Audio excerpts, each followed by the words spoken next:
दोस्तों आज की इस वीडियो में हम बात करने वाले हैं आप अपने पीएफ अकाउंट का जो डेट ऑफ एग्जिट है उसे कैसे चेंज कर सकते हैं। अगर आपके मेंबर आईडी में गलती से गलत डेट ऑफ एग्जिट अपडेट हो गया है तो आप उसे कैसे चेंज कर पाएंगे, क्योंकि अगर आपने अपने पीएफ अकाउंट में गलत डेट ऑफ एग्जिट को अपडेट कर दिए हैं तो आप अपने पीएफ के पैसे तक को नहीं निकाल सकते हैं। उसके लिए आपको क्या कर लेना है, आपको अपने डेट ऑफ एग्जिट को चेंज करना पड़ेगा, तब जाके आप अपने पीएफ अकाउंट के पीएफ के पैसे को निकाल सकते हैं। यहाँ पर बात आती है कि डेट ऑफ एग्जिट को चेंज कैसे करें। दोस्तों डेट ऑफ एग्जिट को चेंज करने का दो प्रोसेस हैं, या तो आप ऑनलाइन चेंज कर सकते हैं या फिर ऑफलाइन चेंज कर सकते हैं। लेकिन अभी के डेट में अगर आप ऑफलाइन चेंज करने जाएंगे तो आपको बहुत लंबा प्रोसेस करना पड़ेगा।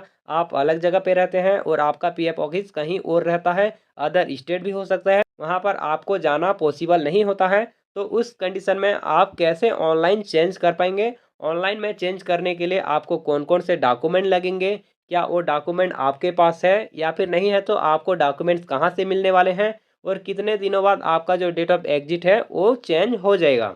पूरा प्रोसेस इस वीडियो में जानने वाले हैं। अगर आप इस वीडियो को मिस करते हैं तो आपको ये पता नहीं चल पाएगा कि आप अपने जो मेंबर आईडी के डेट ऑफ एग्जिट है उसे कैसे चेंज कर पाएंगे। चलिए दोस्तों बिना टाइम गवाते हुए वीडियो को स्टार्ट कर लेते हैं और जान लेते हैं लेटेस्ट प्रोसेस को।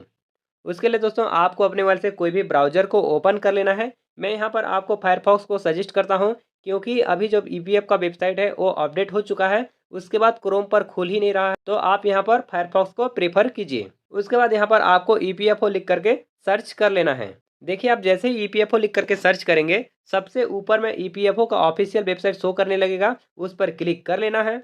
उस पर क्लिक करने के बाद यहाँ पर डैशबोर्ड कुछ इस प्रकार से दिखाई देगा। यहाँ पर आपको सर्विसेज वाले ऑप्शन पर क्लिक कर लेना है। उसके बाद यहाँ पर आपको सेकंड ऑप्शन फॉर एम्प्लॉय वाले ऑप्शन पर क्लिक कर लेना है।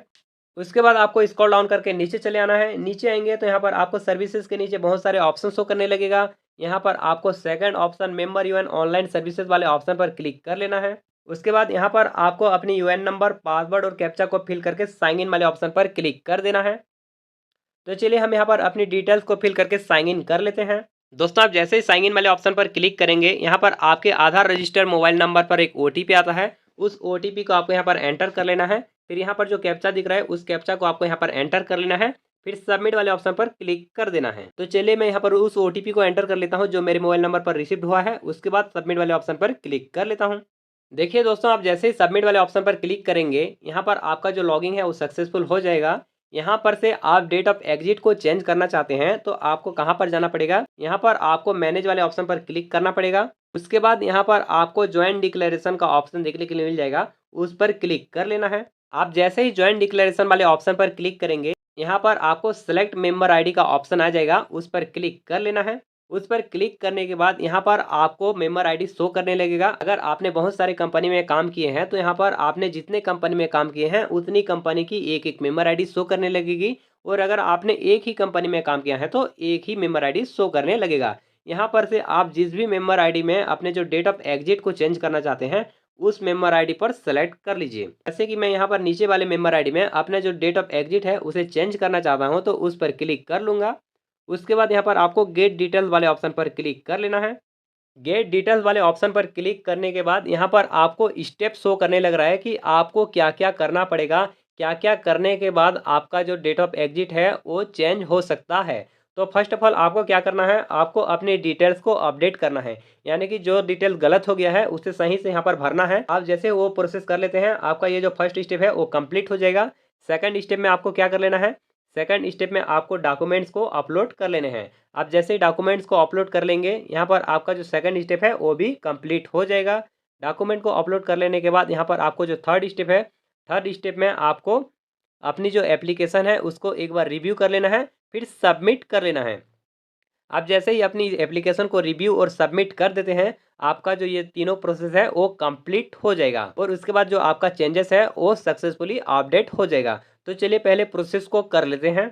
यहाँ पर आपको थोड़ा सा स्क्रॉल कर लेना है। स्क्रॉल करने के बाद यहाँ पर आपको नोट में 2-3 पॉइंट देखने के लिए मिलेगा।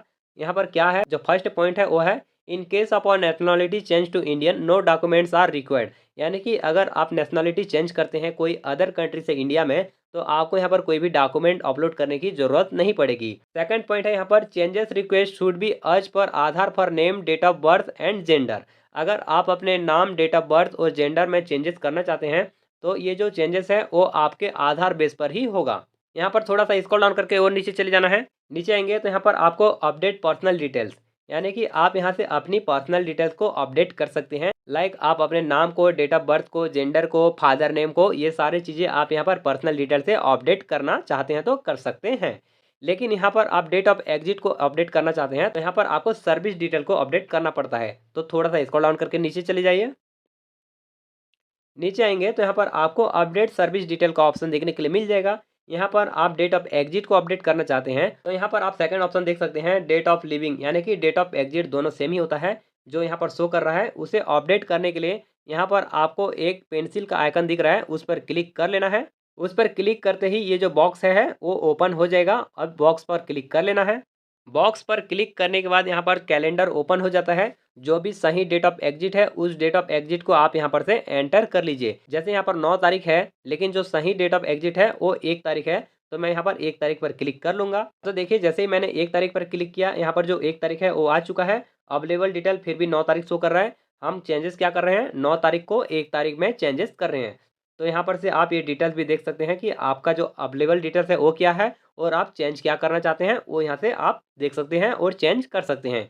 उसके बाद ये तो हो गया डेट ऑफ एग्जिट ईपीएफ की। उसके बाद साथ ही साथ आपको डेट ऑफ एग्जिट ईपीएस में भी चेंजेस करना पड़ेगा। आप यहाँ पर अलग अलग नहीं रख सकते। उसके लिए आपको क्या कर लेना है, यहाँ पर जो डेट ऑफ लिविंग ईपीएस है इसके सामने में जो यहाँ पर डेट शो कर रहा है उस पेंसिल वाले आइकन पर क्लिक कर लेना है और ऊपर में जैसे चेंज किए हैं सेम टू सेम यहाँ पर भी चेंज कर लेना है। हाँ तो देखिए यहाँ पर हमने जो डेट ऑफ लिविंग यानी कि डेट ऑफ एग्जिट ईपीएफ और डेट ऑफ एग्जिट ईपीएस दोनों में डेट को चेंज कर दिए हैं। अब अगर यहाँ पर आप अपना जो रीजन ऑफ लिविंग यानी कि आप किस रीजन से कंपनी छोड़े हैं वो रीजन को भी चेंज करना चाहते हैं तो कर सकते हैं। लेकिन हम यहाँ पर रीजन को चेंज नहीं करना चाहते हैं, रीजन सही है।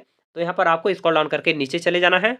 नीचे आने के बाद यहाँ पर आपको एक खाली बॉक्स दिखेगा, उस पर टिक मार्क लगा लेना है। उसके बाद यहाँ पर आपको प्रोसीड वाले ऑप्शन पर क्लिक कर लेना है। अब जैसे ही उतना कर लेंगे दोस्तों, यहाँ पर जो आपका पहला स्टेप है वो कंप्लीट हो चुका है और आपका जो सेकंड स्टेप है वो यहाँ पर रनिंग में है, यानी कि आपको अभी डॉक्यूमेंट अपलोड करना पड़ेगा। उसके बाद ये जो सेकंड स्टेप है वो भी कंप्लीट हो जाएगा। तो चलिए अभी यहाँ पर नीचे जाते हैं और जान लेते हैं कि कौन कौन से डॉक्यूमेंट अपलोड करना पड़ेगा। थोड़ा सा स्क्रॉल डाउन करके नीचे चले जाएं। यहाँ पर डॉक्यूमेंट को अपलोड करने से पहले नोट को पढ़ लीजिए कि जो आप डॉक्यूमेंट अपलोड करेंगे वो किस फॉर्मेट में होना चाहिए और कितने एमबी का होना चाहिए। तो यहाँ पर देखिए जो डॉक्यूमेंट्स है वो 2 एमबी का होना चाहिए मैक्सिमम, और आपका जो डॉक्यूमेंट है वो पीडीएफ एक्सटेंशन में होना चाहिए और आपके हर एक डॉक्यूमेंट का नाम अलग अलग होना चाहिए, एक जैसा नाम नहीं होना चाहिए। अब नीचे जाते हैं और जान लेते हैं कितने सारे डॉक्यूमेंट मांग रहे हैं। नीचे आएंगे तो यहाँ पर आपको डॉक्यूमेंट्स अपलोड में यहाँ पर आप डॉक्यूमेंट 1, डॉक्यूमेंट 2 और डॉक्यूमेंट 3, यानी कि यहाँ पर आपको 3 डॉक्यूमेंट देने पड़ेंगे। जो आपका डेट ऑफ एग्जिट ईपीएफ है वो तो एक माइनर चेंजेस है और माइनर चेंजेस पर 2 ही डॉक्यूमेंट लगते हैं। लेकिन यहाँ पर आपको 3 डॉक्यूमेंट क्यों मांग रहे हैं, क्योंकि यहाँ पर आपका जो डेट ऑफ एग्जिट ईपीएफ वो तो माइनर केस है, लेकिन आपने साथ ही साथ में डेट ऑफ एग्जिट ईपीएस को भी तो चेंज कर रहे हैं। तो ये जो दोनों केस मिला के ये मेजर केस हो गया और मेजर केसेस में आपको 3 डॉक्यूमेंट देने पड़ते हैं। तो अब यहाँ पर जान लेते हैं कि डॉक्यूमेंट्स क्या क्या देना है। उसके लिए यहाँ पर आपको जो डॉक्यूमेंट 1 है उस पर सेलेक्ट वाले ऑप्शन पर क्लिक कर लेना है। उस पर क्लिक करने के बाद यहाँ पर पूरा लिस्ट आ जाता है कि आप क्या क्या डॉक्यूमेंट को लगा सकते हैं। यहाँ पर देखिए जो सबसे पॉपुलर डॉक्यूमेंट है वो है रेजिग्नेशन लेटर और टर्मिनेशन लेटर। क्योंकि अगर आपने कंपनी छोड़ा है तो जाहिर सी बात है कि आपने रेजिग्नेशन लेटर लिखा होगा, और अगर कंपनी ने आपको किसी वजह से टर्मिनेट किया होगा तो उसने भी आपको टर्मिनेशन लेटर दिया ही होगा। तो ये डॉक्यूमेंट तो आपके पास अवेलेबल रहेगा ही रहेगा। तो यहाँ पर आप जो पहला है उस पर आप रेजिग्नेशन लेटर को सेलेक्ट कर सकते हैं। रेजिग्नेशन लेटर को आप जैसे ही सेलेक्ट करेंगे वो दोनों में टिक मार्क्स आ जाएगा, यानी कि आपका जो डेट ऑफ एग्जिट ईपीएफ और डेट ऑफ एग्जिट ईपीएस दोनों में अलग अलग डॉक्यूमेंट देने नहीं पड़ेंगे, एक ही डॉक्यूमेंट दोनों में एप्लीकेबल होंगे। ब्राउज वाले ऑप्शन पर क्लिक कर लेना है और डॉक्यूमेंट को सेलेक्ट कर लेना है। सो दोस्तों यहाँ पर आपको डॉक्यूमेंट 1, डॉक्यूमेंट 2 और डॉक्यूमेंट 3 तीनों को सेलेक्ट कर लेना है। लेकिन यहाँ पर आपने जैसे ही डॉक्यूमेंट 1 में रेजिग्नेशन लेटर को सेलेक्ट कर लिए हैं, आप सेकंड में रेजिग्नेशन लेटर को सेलेक्ट नहीं कर सकते हैं। उसमें आपको दूसरा डॉक्यूमेंट को अपलोड करना पड़ेगा। डॉक्यूमेंट 3 में दूसरा डॉक्यूमेंट देना पड़ेगा। तो चलिए मैं यहाँ पर डॉक्यूमेंट 2 में सेलेक्ट करके दिखाता हूँ। देखिए जैसे ही आप डॉक्यूमेंट 2 में सेलेक्ट करेंगे तो यहाँ पर जो रेजिग्नेशन लेटर है वो ब्लैंक हो जाएगा, उस पर आप क्लिक ही नहीं कर सकते। तो यहाँ पर आप क्या कर सकते हैं, यहाँ पर नीचे में 1, 2, 3, 4, 5 और एक्स्ट्रा जो 5 डॉक्यूमेंट है उनमें से कोई एक दे दीजिए। तो यहाँ पर आप क्या दे सकते हैं, मान के चलो आपके पास आपके कंपनी का सैलरी स्लिप है, तो आप सैलरी स्लिप को सेलेक्ट कर लीजिए और यहाँ पर आप अपने कंपनी का सैलरी स्लिप को देकर भी ये डॉक्यूमेंट लगा सकते हैं। उसके बाद आपको थर्ड डॉक्यूमेंट क्या कर लेना है, थर्ड डॉक्यूमेंट में सेलेक्ट वाले ऑप्शन पर क्लिक कर लेना है और यहाँ पर आपने डॉक्यूमेंट 1 में रेजिग्नेशन लेटर और डॉक्यूमेंट 2 में सैलरी स्लिप को दे रखे हैं, तो यहाँ पर आपको क्या है, आपका यहाँ पर फुल एंड फाइनल लेटर है तो आप वो दे सकते हैं, या फिर अगर आपको एक्सपीरियंस सर्टिफिकेट मिला है तो वो भी आप यहाँ से लगा सकते हैं। और अगर आपके पास वो भी नहीं है तो आप ये जो नीचे वाला ऑप्शन जिसमें आपके कंपनी का जो अथॉरिटी सिग्नेचर रहता है वो सील और सिग्नेचर है, तो कोई भी डॉक्यूमेंट जैसे कि अपॉइंटमेंट लेटर है तो वो भी आप लगा सकते हैं। तो यहाँ पर से जो 4 डॉक्यूमेंट अवेलेबल हैं उनमें से कोई एक डॉक्यूमेंट को आप सेलेक्ट कर लीजिए। टर्मिनेशन लेटर एप्लीकेबल नहीं होगा क्योंकि आपने रेजिग्नेशन लेटर को ऑलरेडी सेलेक्ट कर लिखा है, तो टर्मिनेशन लेटर आपके पास नहीं रहेगा। फुल एंड फाइनल लेटर रह सकता है, एक्सपीरियंस सर्टिफिकेट रह सकता है, इन तीनों में से कोई एक को लगा लीजिए। मैं यहाँ पर एक्सपीरियंस सर्टिफिकेट को क्लिक कर लेता हूँ। ये सारे को सेलेक्ट कर लेने के बाद आपको क्या कर लेना है, ब्राउज वाले ऑप्शन पर क्लिक कर लेना है और सारे डॉक्यूमेंट को एक एक करके अपलोड कर लेना है। यहाँ पर आपको क्या ध्यान रखना है कि आपका जो डॉक्यूमेंट है उनमें सारे में नाम अलग अलग होना चाहिए और आपका जो डॉक्यूमेंट है वो सारे PDF फॉर्मेट में होना चाहिए। तो यहाँ पर आपको ब्राउज वाले ऑप्शन पर क्लिक कर लेना है और डॉक्यूमेंट को अपलोड कर लेना है। तो देखिए दोस्तों, मैंने डॉक्यूमेंट 1, डॉक्यूमेंट 2 और डॉक्यूमेंट 3 तीनों में एक एक डॉक्यूमेंट को अपलोड कर लिया हूँ। अब आपको क्या कर लेना है, अब आपको नीचे में अपलोड का ऑप्शन देखने के लिए मिल रहा होगा ग्रीन कलर का, आपको उस पर क्लिक कर लेना है। उस पर क्लिक करने के बाद यहाँ पर थोड़ा सा लोडिंग लेगा और आपका जो डॉक्यूमेंट है वो अपलोड हो जाएगा। आपको यहाँ पर थोड़ा सा वेट कर लेना है जब तक कि आपका डॉक्यूमेंट अपलोड हो जाए। यहाँ पर देखिए आपका डॉक्यूमेंट जैसे ही अपलोड हो जाएगा, आपका जो सेकंड स्टेप है वो भी कंप्लीट हो जाएगा और आप थर्ड स्टेप पर पहुंच जाएंगे, जिसमें आपका जो एप्लीकेशन को रिव्यू करना है और सबमिट करना है। नीचे में आप प्रीव्यू डिटेल्स को देख सकते हैं, NITT में आप क्या चेंजेस कर रहे हैं वो देख सकते हैं, डेट ऑफ लिविंग EPF और डेट ऑफ लिविंग EPS। उसके बाद आपका जो अवेलेबल डिटेल्स है वो क्या है और उसके बाद आप क्या चेंजेस करना चाहते हैं वो यहाँ से देख सकते हैं। व्यू ऑल डॉक्यूमेंट वाले ऑप्शन पर क्लिक करके आप अपने डॉक्यूमेंट्स को चेक कर सकते हैं। अगर आपको डाउट लग रहा है कि आपने गलत डॉक्यूमेंट को अपलोड कर दिया है तो यहाँ पर आपको व्यू ऑल डॉक्यूमेंट वाले ऑप्शन पर क्लिक करके डॉक्यूमेंट को चेक कर लेना है। हमने यहाँ पर सही डॉक्यूमेंट को अपलोड किए हैं तो हम यहाँ पर उस पर क्लिक नहीं करने वाले हैं। उसके बाद आपको थोड़ा सा स्क्रॉल डाउन करके नीचे चले आना है। नीचे आएंगे तो यहाँ पर आपको 2 खाली बॉक्स दिखेगा, इन पर आपको टिक मार्क लगा लेने हैं। उसके बाद गेट OTP वाले ऑप्शन पर क्लिक कर देना है। आप जैसे गेट OTP वाले ऑप्शन पर क्लिक कर देंगे, आपके आधार रजिस्टर्ड मोबाइल नंबर पर एक OTP आएगा। उस OTP को आपको यहाँ पर एंटर कर लेना है और उसके बाद यहाँ पर जो कैप्चा दिख रहा है उस कैप्चा को यहाँ पर एंटर कर लेना है। देन यहाँ पर आपको सबमिट वाले ऑप्शन पर क्लिक कर देना है। बस उतना करते ही आपका ये जो प्रोसेस है वो कंप्लीट हो जाएगा और आपका जो चेंजेस करना चाहते हैं, अगर आपने सारे डॉक्यूमेंट सही दिए हैं और आपने सारे डिटेल्स सही से फिल किए हैं तो आपका ये जो प्रोसेस है वो 100% सक्सेसफुल हो जाएगा और आपका चेंजेस अपडेट हो जाएगा। सबमिट कर लेने के बाद आपको यहाँ पर कुछ इस प्रकार से इंटरफेस देखने के लिए मिलेगा, जिसमें आपको रेफरेंस नंबर देखने के लिए मिल जाएगा, इस्टेब्लिशमेंट नेम यानी कि आपका जो कंपनी का नाम है वो शो करने लगेगा। साथ ही साथ आपको यहाँ पर डिटेल्स देखने के लिए मिल जाएगा और यहाँ पर से आप स्टेटस को देख सकते हैं वो कहाँ तक पहुँचा है।